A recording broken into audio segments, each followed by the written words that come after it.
It's a shame. Shame on them. A woman dies after her husband tries to call for help. Tried but couldn't because their phone line was broken for days. So why didn't the phone company fix it? And could it have saved her life? It's an Eyewitness News exclusive. Good evening, everyone. At 6 o'clock, I'm Bill Ritter. Liz is off tonight. Would it have saved her life? The family is asking that question tonight. The repair problem ongoing and unresolved, an issue because the woman's husband was ill. She was worried he would need emergency services. He didn't. She did. And then she died. It's an Eyewitness News exclusive. Reporter Tim Fleischer speaking with the family today. Tim. Certainly overshadowed by their grief, having lost their matriarch. Still, they are asking one of the largest companies in this country, what does it take to restore phone service, especially if that service is a lifeline and needed in a critical situation. A lifetime together. Ruth and Burton Belask were going to celebrate 65 years as husband and wife. That special occasion, though, lost with Ruth's sudden and unexpected death. Burton unable to call for help. It's a travesty that a company like Verizon, who has an influence in Long Island all over the place, would leave the elderly people out on a limb like this. It's terrible.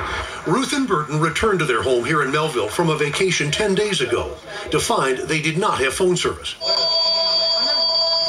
It rings, but when it's answered, there is only static.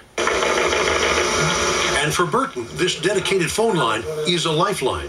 He puts a device on the phone, and the phone attaches to a computer at St. Francis Hospital, and they check the viability of his devices that he has inside.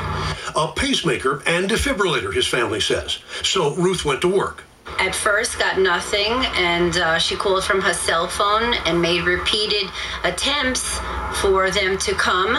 2 Verizon workers did finally appear 3 days later, according to an email Ruth sent to Verizon.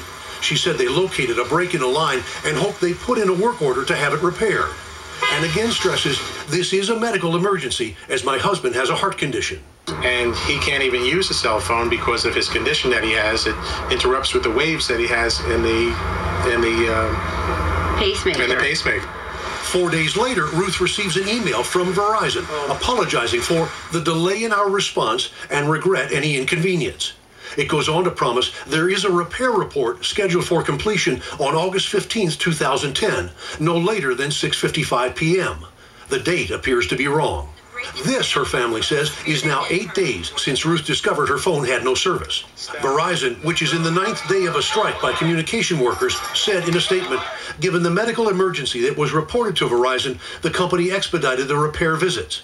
A spokesman also goes on to say repair workers were sent out to work on 2 separate and unrelated problems on the family's line. Hours and hours trying to make Verizon understand the severity of this, being that my father-in-law is not a well man, them both being elderly. Then, unexpectedly, Ruth wakes up Tuesday morning in distress, her family says, with labored breathing. Burton still has no service on this phone, they say, and cannot use a cell phone to call for help. We finally has to go out to tap on some neighbors to us to try to wake them up for them to call. Which costs time as well, in minutes. First responders finally arrive. They did everything that they could, but Ruth passed away. It is 10 days with no service on this phone. For a big company like Verizon to do something like that, it's terrible. It's a shame. Shame on them. The Belask family believes that there should be a priority system when it comes to the elderly and those with special needs. Bill?